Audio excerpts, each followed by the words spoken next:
रोमी 8 अध्याय से 26। इस रीति से आत्मा भी हमारी दुर्बलता में सहायता तो करता है। आत्मा जो है ना हमारी दुर्बलता में सहायता करता है कि हमें कैसे प्रार्थना करना चाहिए। कभी कभी ना लोग भय खाते हैं और लोगों को लगता है कि कहीं मेरा नाम ना ले दें दुआ के लिए। पर दुआ के लिए जैसे दुआ जो प्रार्थना होता है, प्रार्थना मतलब क्या है कि हम अपने परमेश्वर से बातचीत करते हैं और वचन पढ़ते हैं तो परमेश्वर हमसे बातचीत करते हैं। तो प्रार्थना करने के लिए कोई तैयारी नहीं है। जैसे किसी से बातचीत करने के लिए कोई तैयारी करने की ज़रूरत थोड़ी है। जैसे कलेक्टर के पास गया तो आदमी रिहर्सल कर लिए कि मुझे कलेक्टर से कैसे बात करना है। अब रिहर्सल करके गया कि मैं ऐसे बात करूंगा करके, अब कलेक्टर किसी और विषय में पूछ दिया तो तुम चुप। अब ये वाला तो रिहर्सल नहीं हुआ है भाई। तो होता है ना, कभी कभी क्या होता है कि कई लोग अच्छा तैयारी किए रहते हैं ना, और वहाँ जाने के बाद में कोई दूसरा पूछ दिया तो आदमी चुप हो जाता है। इसीलिए बाइबल भी बताती है ना कि समय असमय तैयार रहना चाहिए। समय समय हमेशा तैयार रहना चाहिए। पर यहाँ लिखा है कि इस रीति से आत्मा भी हमारी दुर्बलताओं में क्या करता है, सहायता करता है। कैसे, आगे? क्योंकि हम नहीं जानते कि प्रार्थना किस रीति से करना चाहिए। क्योंकि हम नहीं जानते कि प्रार्थना किस रीति से करना चाहिए। और कभी मैं नहीं सिखाया ना सूरज बहन, सिखाया क्या है ना। कई लोग बोलते हैं खाना के लिए अलग प्रार्थना, नाश्ता के लिए अलग प्रार्थना, सोने के समय की प्रार्थना, कहीं जा रहे हो तो प्रार्थना। मतलब लोग प्रार्थना के एक विषय बना दिए हैं। प्रार्थना को सीखना थोड़ी पड़ता। प्रार्थना जो है वो आत्मा सिखा देता है ना। क्या लिखा आगे? परंतु आत्मा आप ही ऐसी आहें भर भर कर जो बयान से बाहर है हमारे लिए विनती करता है। हाँ, आत्मा ऐसी आहें भर भर कर जो हमारे बयान से बाहर हैं, मतलब हमारे शब्दों से बाहर है ना, आहें भर भर कर हमें प्रार्थना करना सिखा देता है। जब खड़े होगे ना तो कुछ नहीं।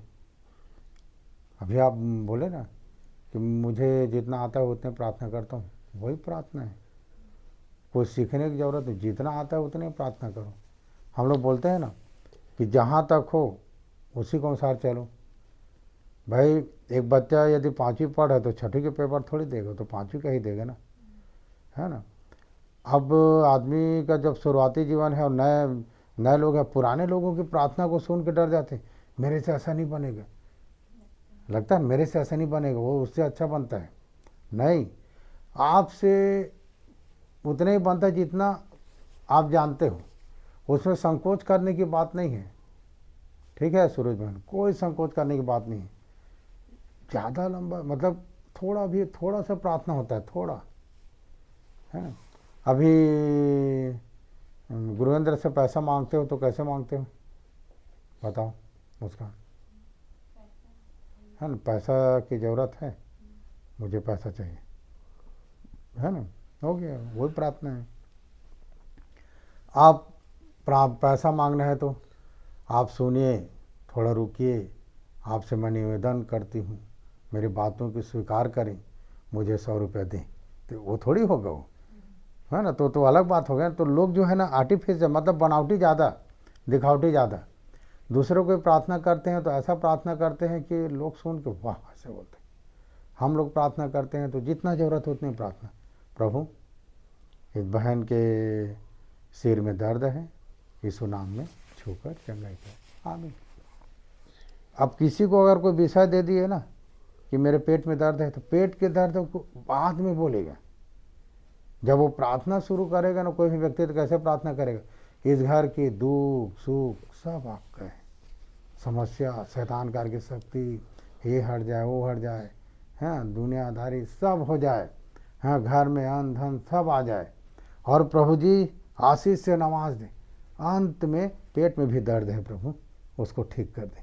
तो ऐसा थोड़ी होता है। एक लाइन की प्रार्थना कि पेट में दर्द है, हे प्रभु यीशु नाम में पेट के दर्द के चंगाई दे, आमीन। और आमीन कहने से ऐसा ही हो। और चंगा एक व्यक्ति कैसा होता है मालूम है, विश्वास से। अगर मैं प्रार्थना कर रहा हूँ, ठीक है, और मन में मन में एक बात है कि हरि प्रार्थना कर रहे, इससे मैं ठीक नहीं होऊंगा, वो पास्टर प्रार्थना करेगा ना तो जल्दी ठीक हो जाऊंगा। मन में है। कोई भी प्रार्थना करे, कोई भी व्यक्ति प्रार्थना करे, प्रार्थना किससे मांगता है? परमेश्वर से। हाँ, मैं प्रार्थना करूँ तो उसी परमेश्वर से प्रार्थना करूँगा, अगला भी व्यक्ति प्रार्थना करेगा तो उसी परमेश्वर से प्रार्थना करेगा। आदमी जान के परमेश्वर थोड़ी बदल जाएगी जी, कंपनी थोड़ी है ना, कि रिलायंस कंपनी है, जियो कंपनी है, BSNL, ऐसा थोड़ी है। अलग अलग कुछ नहीं। BSNL का टावर अलग, जियो का टावर अलग, रिलायंस का टावर अलग, ऐसा नहीं। ये तो एक ही टावर है, वो भी कहाँ? परमेश्वर। कोई भी प्रार्थना करे वहाँ कनेक्शन लगना है, पर आदमी भूल जाता है। पर लोगों को ये सिखाना चाहिए और सीखना भी चाहिए कि परमेश्वर बदलता नहीं है ना।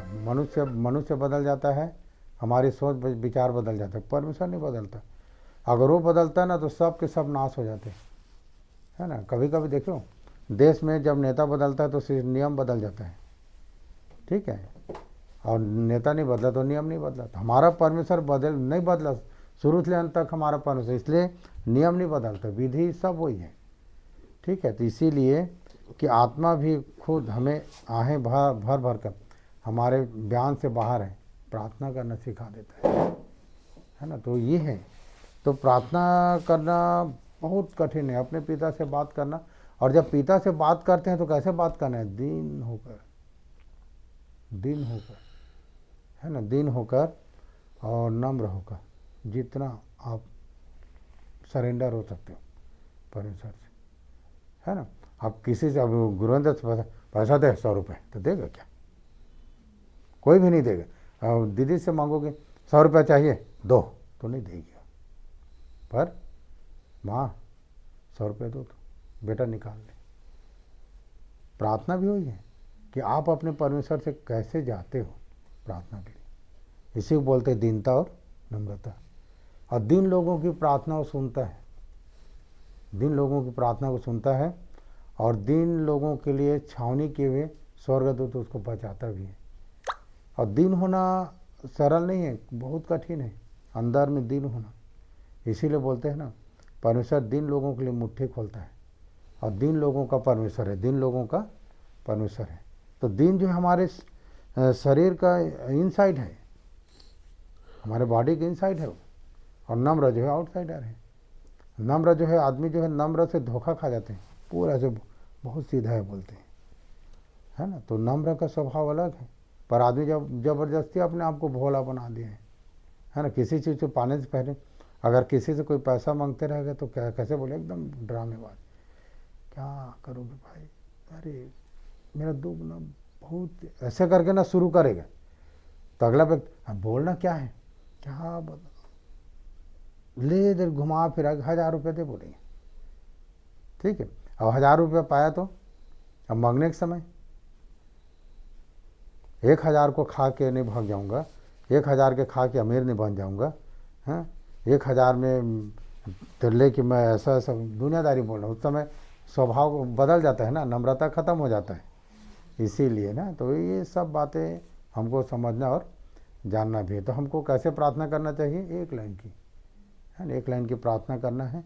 और सबका अलग अलग है ना, मैं अलग वर्ड मैं प्रार्थना करूँ तो अलग अपने शब्द में करूँगा, आप अपने शब्द में करोगे, दूसरे के शब्द को चुराना नहीं है,